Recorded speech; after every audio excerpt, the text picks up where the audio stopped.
remarks. I really want to thank the CAD and Dr. Machida and your team, and also to thank those that have come to be with us, especially, Jonathan, you're most welcome. You're most welcome. You all know he's from Cape Town originally. I hope that we'll be able to treat him well, just like a person who's coming from Cape Town. I don't want to go into his academic stuff, but he's a person, like all of us, but he's a very special individual, and to some of us, he's a very special individual. So, ladies and gentlemen, on behalf of the Vice Chancellor of the VUT, Professor Gordon Zide, you're most welcome, and I hope you enjoy the deliberations. Thank you very much.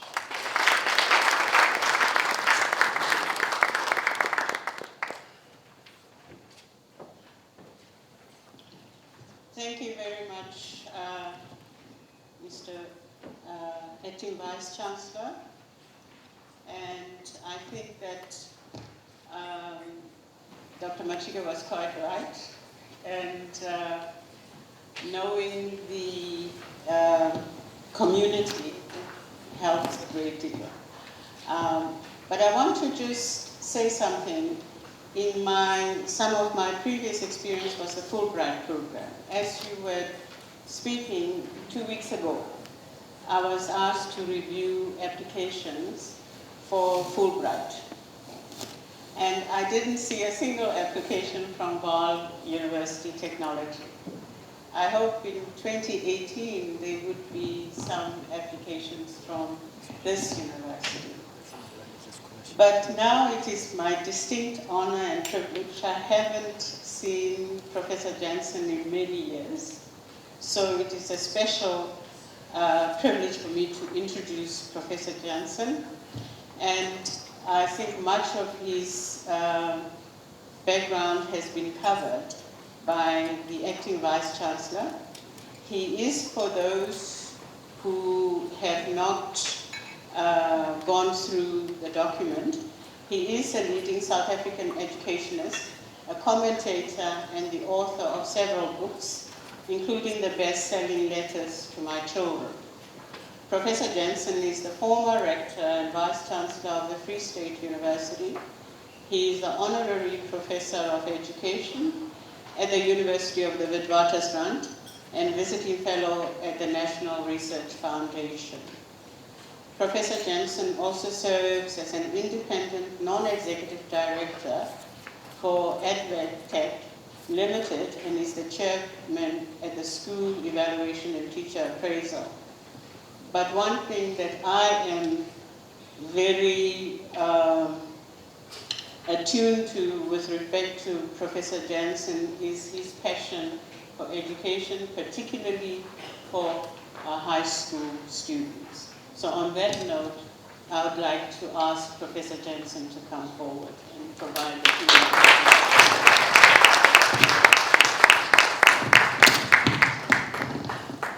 Good morning, everyone. Thank you for the warm words of welcome. This has been the longest, the second longest, run-up to a speaker, to an event in which I speak, in which they even introduce the person who introduces the welcome, who introduces you, and so on. This is a very, very South African thing once you get north of the Orange River. I remember the first time in Limpopo, at the University of Limpopo, it was still called the University of the North, and I was supposed to speak at like 9 in the morning, and I got to speak at 12. Because 12 people would just get up and say, I also know the prof, I want to say something. I tell you, it's worse than a Cape Flats funeral. So, but thank you, it's well meant and I appreciate it. I first met Ellen in a home in Washington or Virginia, I forget, in which she played a very key role in the struggle from that part of the world. And of course, as Peter Kuzunetsa mentioned, meeting him in Zimbabwe, where I did my doctoral fieldwork, by the way, in a place called Chinoy. So it is absolutely wonderful to be here. I want to thank Anton Pillay and the team for the wonderful arrangements. They went over the top a little bit. But thank you very much for all of that. I did not enjoy staying at this casino. The food sucks. Holy crap, I've never eaten such bad food in my life. And so on. But seeing you as the people here made it a lot better for me. So it's good to be here, and especially with colleagues from Uganda. That's always great. And it reminded me of my time. I did my master's in fact. Oh, by the way, let me just say, Alan, or whoever gave you that those CV notes, almost none of that is true. So please never ever introduce somebody from the internet. Ask them to give you an up-to-date bio. Every third or fourth, I speak about 12 times a week, and at least one out of those 12 times somebody says he's an only professor at Wits. I said, Wits is going to sue me. You know, that was true for 3 months, like 10 years ago, you know, and so on. So please, colleagues, I also have a reputation to uphold. And so on. But anyway, I was a student at Cornell doing my master's there, and of course I was very excited because for the first time, given our isolation in those days, I could meet and become very close friends to this day with colleagues from, you know, the Ivory Coast, as it was called, from Zimbabwe, from Nigeria, from Ghana, and so on and so forth. So after the first year of studying, my mother came over for the birth of her grandson, her first grandson, and she came from Cape Town. And all of these African brothers and sisters were in our small apartment to welcome my mother coming in from JFK airport. And as my mother came through the door of our apartment, the one brother with flowing robes, his name was David, from what is today called the DRC, he saw my mother and he said to her, "Welcome, my sister from Africa." I don't know if it was the jet lag or what, but my mother said, "Listen, let's just get something straight. I'm not from Africa, I'm from Cape Town." So, you know, these things happen. These things happen, and so on. So I want to ask the question today, in the wake of 2015-16, is the South African university curriculum in fact colonial? You know, in an attempt to be fancy, I developed a subtitle, Notes on Curriculum Status and the Settled Curriculum. Now, let me begin by saying something that I think is very important today. I never thought it would be necessary to say this in South Africa, but it is necessary to say this. And that has to do with the critical role of the social scientist in times of change. The role of a social scientist is not simply to affirm whatever nonsense somebody puts on the table in the name of liberation or democracy or fees must fall and so on. The role of a social scientist is to be critical of concepts given and sometimes peddled as truth. The social scientist has to be suspect of fads and of changing fashions. The social scientist must interrogate new ideas and hold it up to the light of intellectual review. That is the role of a social scientist. And I have been astounded by the nonsense peddled in the name of decolonization, as if the word doesn't have a rich intellectual ancestry that emerged within particular contexts, such as, the first time, by the way, in the anti-colonial struggle. Think of the works of Aimé Césaire, for example, and of course Frantz Fanon and others. But then more lately in the critique of colonial legacies, and here, of course, a particular movement that operates under the term post-colonialism. Now, the reason one has to, as a social scientist, look at the intellectual ancestry of an idea is because if you don't, you pretend that that word has a meaning that is unique, without context, without time, without politics, and you then give it meanings that completely destroy the potency of that word for purposes of social change. And that has been what happened in 2015-16 with decolonization. And what broke my heart was not that the students, in their ignorance, would lob this term decolonization into the political fray. It was that academics, without taking another look, would then continue. I have seen the word decolonization attached to every single thing. I said, well, the other day I saw the decolonization of the oceans. I said, what the hell? I'm serious. I got it on my cell phone. The decolonization of the oceans. I think the fish would be amused. But I mean, this is what happens when you don't subject an important idea to what I called intellectual review. There's another problem, and that is to label everything that moves within a university as in need of decolonization is to, of course, disable two things. One is the question, what is going on? That is, what is really going on? So when the student movement started in 2015, the thing that puzzled me the most was why and why now? Now that's the role of a social scientist. You dig deep. You sort of say, why is this happening? And you don't fall into the trap of accepting the media representation is true, because then you don't need a university. Okay, you just need Eusebius and and Gareth Cliff and others. But the role of a social scientist is, why is this really happening? And I don't for one moment believe this was simply about fees. If you believe that, you've not been thinking. This had a lot deeper meanings, including the discontent with the promise broken in 1994, in which the solution, therefore, to the fees crisis didn't lie within the universities. You can trash the universities and call the vice-chancellors nicknames. That solves nothing, unless you understand the link between society, the state, and its universities. But you don't get there if every term given to you is left without scrutiny. For example, radical economic transformation. I am amazed at how many people run with radical economic transformation and don't understand it's a cover-up for something else. I would love radical economic transformation just between you and me. But ask yourself where it comes from, when it comes from, like the president was alleged to say last night on television. They out for him, they even tried to poison him because, he's against white monopoly capital. Now, if you just swallow that shit, then you're not thinking as a university person, okay? Because that's clearly not true, and so on.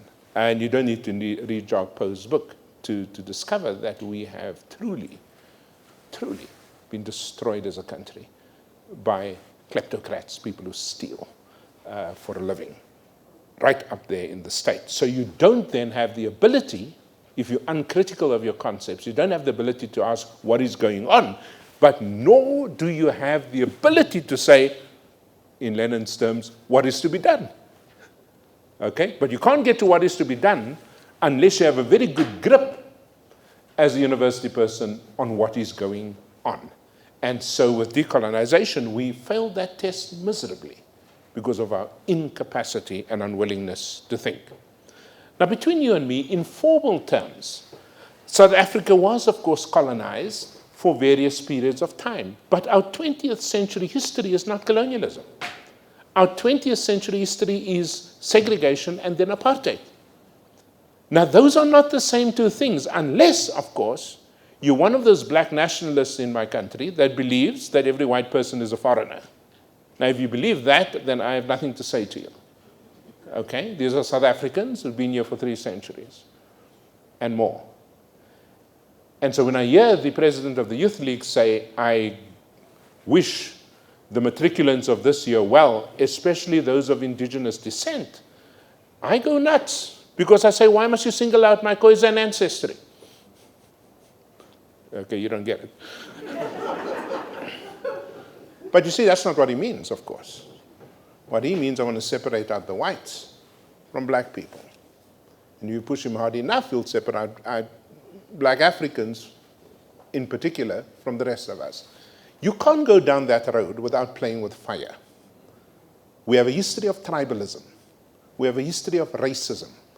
And when you play those kinds of games with words, as Neville Alexander often reminded us, you are playing with fire.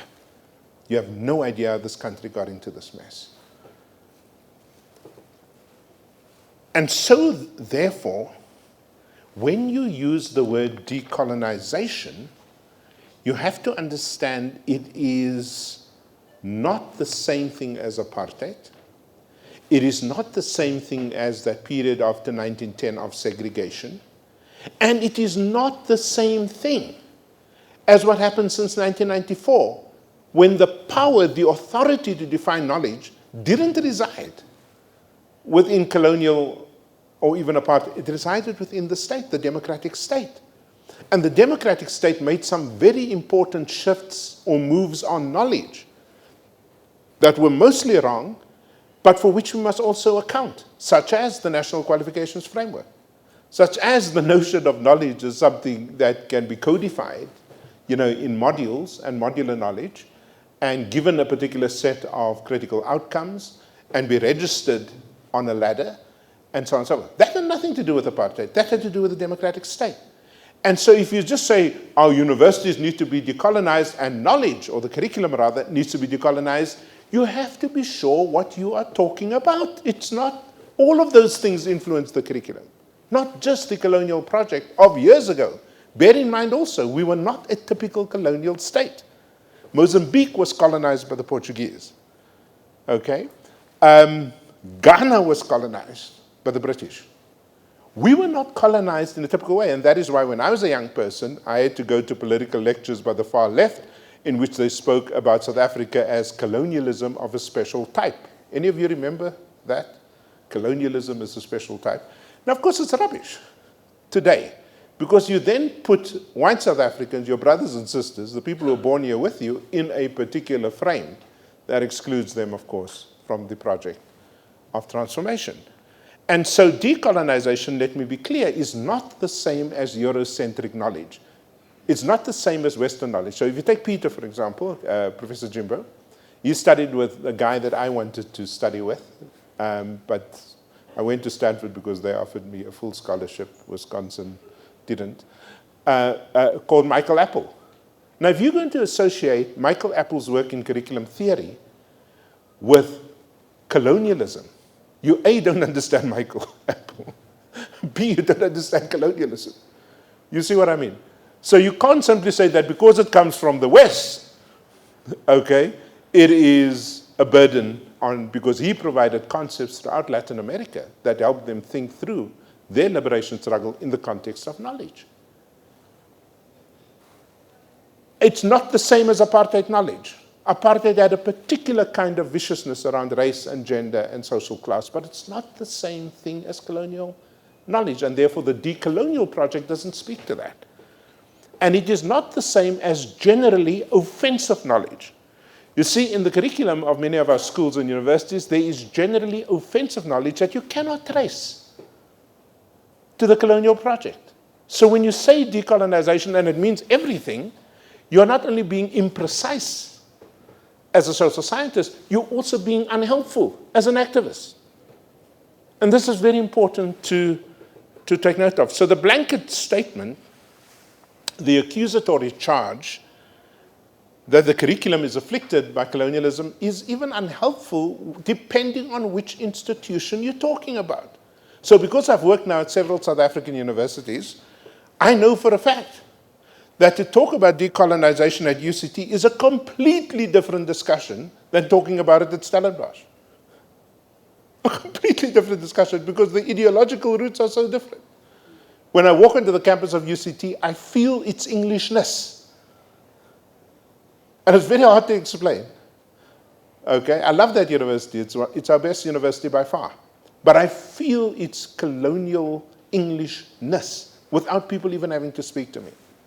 But I don't feel that at Stellenbosch. At Stellenbosch, I feel an old knowledge rooted in apartheid thinking, hierarchies, that are very stiff with regards to human relationships. Women are nothing. Women are just very low. You're lucky if you get in there as a senior woman, anything. That's true of all the Afrikaans universities. But it's not the same as UCT. And so what does it mean to simply call them all colonial projects? It's not true. It's not very accurate. And UCT in Stellenbosch is not the same as UWC. Now, those of you who lived long enough might remember Jake Scarville's very, very important and prescient analysis of the ideological roots of these different universities with respect to their particular histories. And they certainly, this is true of UCT, Stellenbosch, and UWC, if I just take the three Cape universities, they're very, very different now than they were in 1994. So what is the value of simply saying decolonize these universities when they themselves have changed, and by the way, still need to change a lot more. But we're unhelpful when we're careless, when we're reckless with our words. So then what does it mean to say a university curriculum is colonial? Well, as I said in my recent book, As by Fire, the dominant meaning historically associated with the decolonial charge in public and scholarly usage is that of the centering of Western and in particular European knowledge in the curriculum. In other words, what we need to do, and this is what fair-minded people would say, I'm not talking about people who are just unreasonable. This is what fair-minded people would say, you need to decenter Western knowledge at the center of the African curriculum or the Latin American curriculum or the curriculum of the South, if you will. You need to decenter that and replace at the center African knowledge systems. Now, on paper, I agree with you. I agree that it is ridiculous to sort of say, you know, because it's Western, we're going to remove it altogether. I don't think that's being said by reasonable people. But I ask the question, if we're going to replace Western knowledge, for example, of sociology or chemistry, with African knowledge, can I ask you a question, where's that going to come from? Have you thought about that? The major theories and theorists in almost every discipline, the major methodologists and methods are, for historical reasons, disproportionately situated outside of the developing world. Now that is a fact. And the ideal would, of course, be, as I said, to have in psychology, chemistry, teacher education, and medicine, knowledge from other parts of the world. But that's not going to happen. And let me give you an example. So take curriculum theory, which is my area of specialization. Throughout the history of our continent, I can only think of 2 instances in which anything approaching original thought on curriculum theory came out of Africa. And then not in the hands of curriculum theorists, but in the one hand, in the hands of a politician called Julius Nyerere when he spoke about education for self-reliance. But that's not curriculum theory. That's a man's perspective on education, a politician. And then in the hands of Patrick van Rensburg in Southern Africa, when he spoke about education with production. But you see, that's not curriculum theory. That's the work of a development activist. Where does the work on curriculum theory come from on our continent? You tell me, I'd like to know. I've studied this all my life. There's very little, if anything. And so, whether we're talking about outcomes-based education in South Africa or standards-based qualifications or learner-centered instruction, all of those ideas peddled in South Africa in curriculum, in teaching and learning, don't in fact come out of South Africa. Outcomes-based education, which has its roots in competency-based education, actually came out of Australia and the unions. That's how it got into COSATU and, big mistake, into the school curriculum. Thank you, ma'am. So why is it that we are unable to produce knowledge in Africa that speaks to and replaces the Western knowledge at the center of curriculum, of our curricula in every discipline? Now let me tell you why this happens. And this is where Alan, I think, was very, very much on the ball. I study 2 things for a living. The one is I study schools, in particular dysfunctional black schools, which is most of our schools, and I study universities, university curricula. Now here's the problem. When I see activists jumping up and down, we don't have enough black professors in our universities, I of course agree. I completely agree. It's something I struggled with all my life. But where the hell are the black professors going to come from? When 500,000 kids drop out between grades 1 and 12, a very small percentage of them pass well enough to get into university. A very, very, very small percentage of them will reach their degrees on time. Most of them, as you know from the CHEA data, will drop out. Very few go to an honors and a master's degree. Very, very few go to a PhD, so much so that South African universities, of the 1,200 or so doctorates we deliver every year, most of them now are from other African countries. So just explain to me, where are the knowledge producers going to come from when even at the level of the PhD? The pipeline is so weak from grade 1 all the way through to the PhD. Where is this going to come from? It's not going to happen. And then, once you get a PhD, that doesn't make you anybody significant. Because the PhD must lead to a period of postdoctoral study.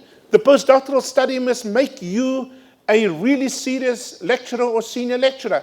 Out of you in the social sciences must come books, not just published locally but internationally. Out of that must become a B rating or A rating with the NRF. Out of that must come a scholar who is independent, bold, thinks for herself, and shifts the needle in psychiatry, or in physics, or in mechanical engineering. Could you please show me where those black South Africans are? In their numbers? They don't exist. So how the hell are you going to replace Western knowledge when you don't show up yourself?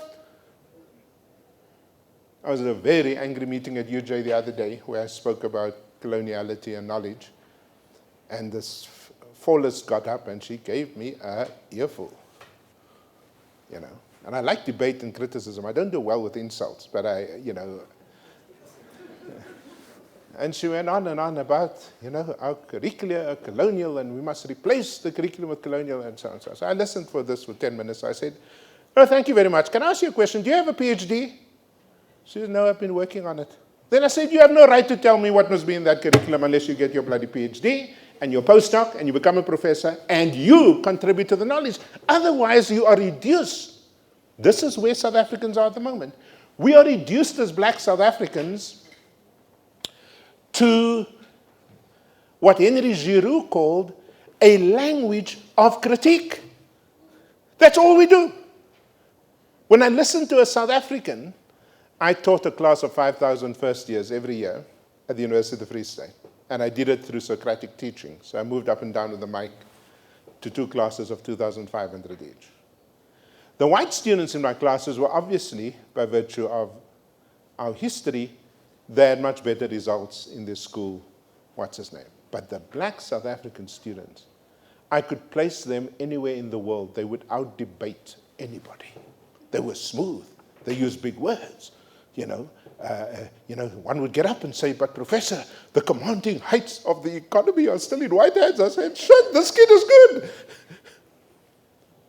But that's all we do. We have mastered the language of critique, but we put nothing in its place. That's why we're so angry. We're angry because we're not able to do anything, but we're able to talk a good story.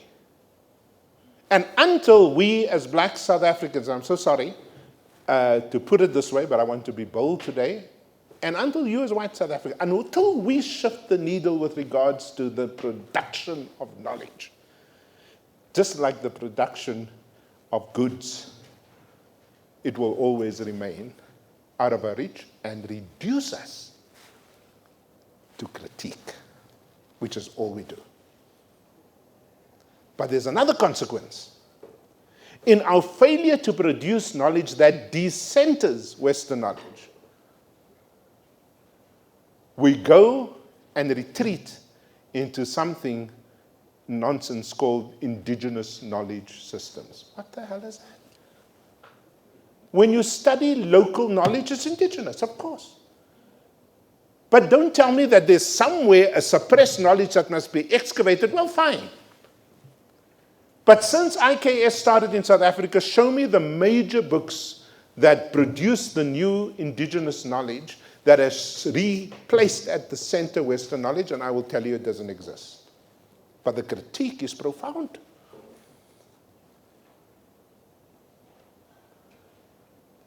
But that's a consequence of not producing original knowledge ourselves. But I tell you something about IKS, and every book that I've read on IKS, I have a healthy suspicion. It's not so much about a broad knowledge of our past that needs to be excavated. It is about a narrow Africanism and nativism at the root of that kind of preoccupation. And I just did a book review with colleagues of yours at UNISA, and it was very, very clear to me, when they say African, they don't mean half of you in this room. It's a very narrow, nativistic understanding of African, and that drives me insane. So why is it that you never find in the IKS agenda the slave histories of the Cape as something that needs to be not just written by Robert Shull and others, but written by black scholars? It's not there because it's not African in that broader sense. Why is it that we don't re-examine the origins of the Afrikaans language instead of fighting with Afrikaans, which is a beautiful language? It's still the only way you can tell somebody very directly what to do with themselves compared to English.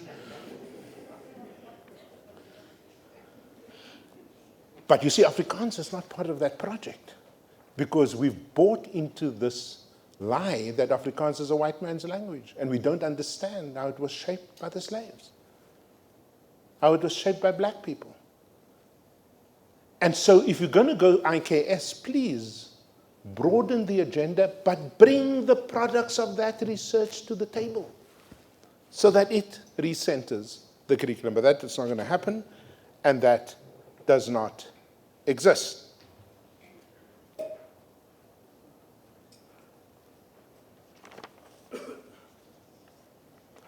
We make a further mistake in the decolonial critique in not being explicit that this is also about who the knowledge producers are. And as the people who lead knowledge production in most of our universities begin to withdraw from the public scene, begin to retire, begin to leave the country because they're just fed up, you know, there's not a week that goes by that I don't write a letter of reference for A or B rated scientist at UCT who just wants to leave the country. They're just fed up. They're just fed up. Because you see, a university is, in the first place, an institution in which you come to learn, in which you come to research, in which you come to think. It's not a place in which you wake up every morning wondering how you're going to negotiate the barricades on Middle Campus just to get to your class to teach. And I tell you something. As I said in the last chapter of my book, this is not a new movie. This is a movie that played itself out in East Africa, that played itself out in West Africa, and that played itself out in Southern Africa. The end of our universities. Because we don't know. This is the only place in the world in which you burn on a Friday what you need on a Monday. It makes no sense to me whatsoever. No sense. And so who are the knowledge producers and where they're going to come from? There's a shortcut available to us. And it's not an unfamiliar shortcut. In the wake of colonialism, the end of colonial rule, and particularly British rule, the Afrikaners set up their own universities in large numbers. Right way into the 60s when they established Rao and the UPE, University of Port Elizabeth. But because they didn't have professors, they would make every person who showed up a professor based on two things. One is their genitals, they had to be men, and B, their loyalty to the Broederbond. And so by the time people like me became dean at the University of Pretoria, the people who were professors were mainly white Afrikaans people, but when I looked at their CVs, it looked like shit. They wouldn't have been a junior lecturer in a top overseas university. But they were there because they were men, and they were there because they were white, and they were there because they were loyal to the Broederbond. That's what white nationalism did and elevated. That doesn't mean there weren't a few good ones. But by and large, you became a professor. I looked at the CVs, there was nothing in there except that they did militaire dienst and published in Landbou Weekblad, but there was nothing else.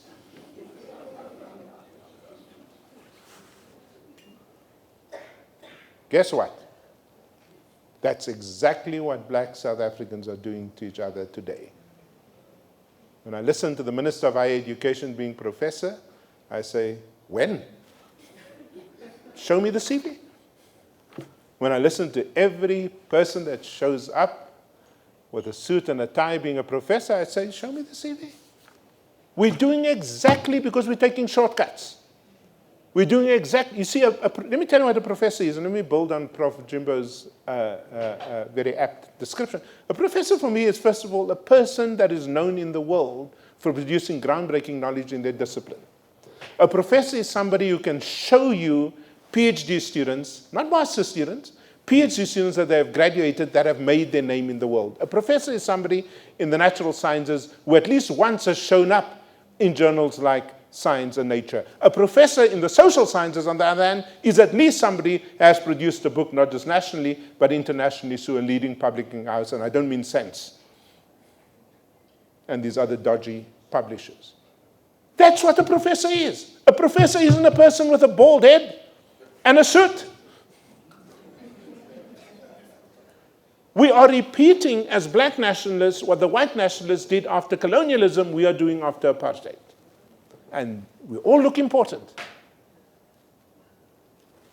But we're not able to replace the Western knowledge at the center of our curriculum. And so to those of you who are becoming professors, including, I see one or two of my former PhD students here, just remember, what really makes you successful as a postdoc, as a future professor, what really makes you successful is the extent to which you say something that nobody else has said before. The extent to which people take notice of you. When I wrote Knowledge in the Blood, my sole purpose was to explain the circuitry of inherited knowledge through white Afrikaans youth in a way that I knew nobody in the world had ever done before. That moves the needle. That gets your book awards. Not the fact that you just repeat what everybody else said. And where are those professors today? And that brings me, of course, to the heart of my criticism of decolonization as used in the hands of activists and, sadly, some academics. Let me pose this question to you. Is it still appropriate in the 21st century to speak about knowledge and knowledge production as rigidly divided between the West and the rest of us, between the North and the South? Does such rigid, polarized thinking about knowledge still make sense in a world in which the internet dominates the production and distribution of knowledge? Does it even make sense when both Professor Jimbo, myself, and Alan Carnegie, Dr. Carnegie, have in fact lived and worked and produced knowledge all over the world? Does it still make sense to pretend to be a victim at the whipping end of an epistemological project that has its roots in the North? Let me make this argument by way of example. And I'm just going to use 3 research programs very briefly. How many of you know the Karims at the University of KwaZulu-Natal? The Karims are known, it's a husband and wife couple, for groundbreaking world research on HIV and AIDS. Not a month goes by in which they don't get an international award for this. These are 2 black researchers, still relatively young, at UKZN. How many of you know of Bongani Moyosi at UCT, the Dean of Health Sciences, who is known throughout the world for his groundbreaking research on the relationship between poverty and cardiovascular research? How many of you know Professor Ian Phimister at the University of the Free State, another South African, who I brought back here from Sussex University, who does groundbreaking research on African mining histories, particularly in what was then called Rhodesia? How many of you know of this person? Now let me tell you, and I can mention at least 20 others in our 26 public universities. Their projects have 5 defining characteristics that make the decolonial critique, for me, very weak. One is their projects, research projects, are led intellectually by South African scholars. Number two, their content is African in terms of the subjects of study. Number three, their work reflects a rich collaboration with academic colleagues in the West. Number four, and listen to this very carefully, their research attracts postgraduate students from the West to come and work here and to be led by our scholars here. And number four, their research increasingly affects curriculum transformation across other university departments. So if you take the Free State, for example, even though we initially set up Ian and his group of mainly postgraduates from England and Zimbabwe and Zambia, even though they came in from Scotland, their history division is now going to be absorbed into the history department, which used to only study the Anglo-Boer War, and in that way transform history or historical studies at the UFS. So what is this nonsense? That we are these victims of a bigger colonial knowledge project that sits in the north, and kicks our butts. Talk to these people, and I can give you 100 others. On Saturday night, I spoke at the 20th anniversary of FABI. Anybody know a research institute at the University of Pretoria called FABI? It's the Forestry and Agricultural something institute. The students, this place has produced more than 460 master's and PhD students over 20 years, one unit. The students who picked me up at my hotel to take me to the venue to give my speech were 2 French students and a white Zimbabwean student. Most of the people there who study for PhDs are from Asia, different Asian countries. They're from North America. They're from all over the world. But the project is led by, as of this year, for many years by a South African called Mike Winfield, and as this year by a black South African called Bernard Slippers. So what are you talking about? What world do you live in? When you take holus bolus, a critique that was an anti-colonial critique of Frans Fanon, and transpose it into a constitutional democracy. How can you do that? And so next time you feel that you are energized to join a march on decolonialism, please remember this talk. I'm not saying you mustn't join the march, but think first before you join the march. And what we are seeing in South Africa, certainly, is an ongoing shift in the locus of authority, therefore, for knowledge production. And I think that must be accounted for. And as I close, because you took up most of my time introducing each other, this brings me to a very significant dilemma in our curriculum deliberations in South Africa. And I want you to listen very carefully to this. This is crucial for understanding where I would like this debate to go. We show a disproportionate concern, even an obsession, with the knowledge of the past. I call this a corrective orientation to knowledge, at the cost of a concern with the knowledge of the future. I call this a prospective orientation to knowledge. We fail to understand that the quest for social justice in curriculum knowledge is not only found in correcting the past, but in positioning for the future. For example, an entire generation of black students will be excluded from the benefits of the Fourth Industrial Revolution by virtue of the systemic failure of the public school system with respect to basic functionality on the one hand. And let me just say this very briefly. Let me interrupt myself. Just outside Amanzimtoti in KwaZulu-Natal, I visited a school last week. I'm a very calm person. My wife will tell you I have never once gotten angry in 32 years, 3 months, and 2 weeks, and 4 days of marriage. I don't get angry. You can't get me angry. But for the first time in my life, I got really, really angry.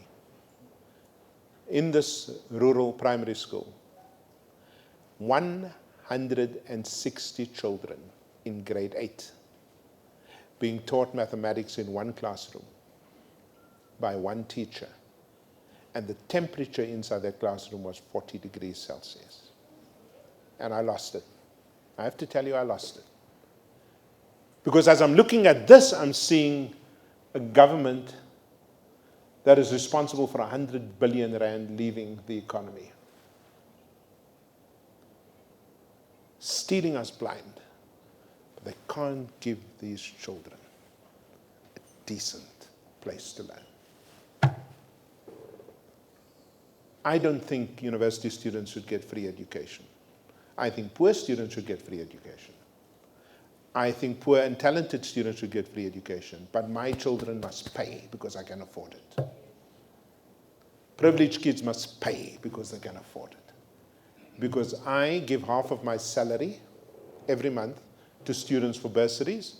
I'm not doing that because I want you to think I'm a good person. I'm doing that because it is my duty as a South African. I was poor once, I couldn't afford. I dropped out of university because my mother couldn't give me bus fare to go and do a BSc at a university I didn't want to be at in Belleville. But I had to go there because of apartheid. So I'm going to do everything in my power to make sure why is it, you know, when I saw this 160, don't ever talk to me about black empowerment unless those children are served in a man's Mtoti. That's why Ellen was correct. You see, I've taught kids in the richest schools in the world, and I'm going to do that again in January, at Castellea High School in Palo Alto. It's a girls' school. I've never seen such a wealthy school anywhere in the world. Steve Jobs' daughter was there until recently. And I've taught at the most dysfunctional schools in South Africa, like Oscar Mpeta High School in Ayanga, Cape Town. And I can tell you without a measure of a doubt, there is no difference between a child in Castellea, in Palo Alto, and a child in Ayanga. No difference. The only difference is the opportunity structure that one has and the other one doesn't have. And what breaks my heart is there might be in that group of 160 children another Bongani Mayosi, another Kudzvinetsa Jimbo, another Alan Carnegie. But they'll never get there because we failed them. So what is this nonsense at serving a small group, 1 million, when there are 13 million in the public school system, most of whom are underserved? With the limited money we have, I would put all our money into early childhood education and build the system from the bottom up. But you see, 4-year-olds don't scale the gates of Parliament and make a noise.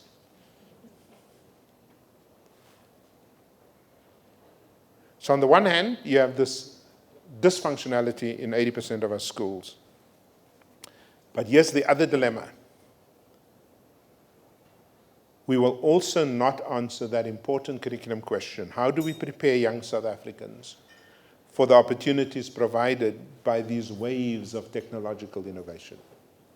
So I spent 10 months at Stanford earlier this year writing these books.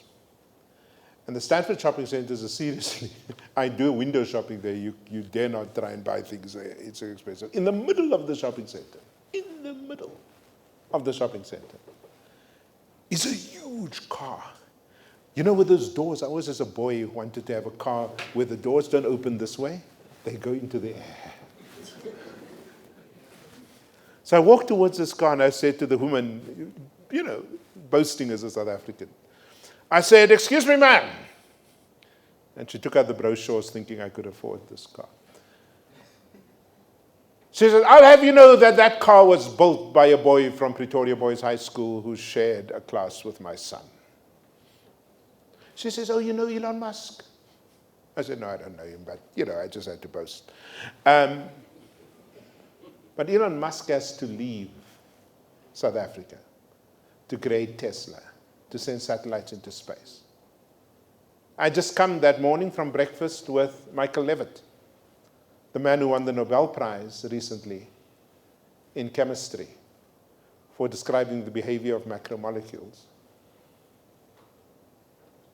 I said, you cannot, as an old boy of Pretoria Boys High School, stay here. So this week, he's giving lectures, this Nobel lectures, today, tomorrow. Today is at the University of the Free State. and he was at Pretoria and will be at UCT and other places. What am I trying to tell you? You see, I'm proud of these men as South Africans, but I also want to be proud of kids from that school in Amanzimtoti. I want to see black professors.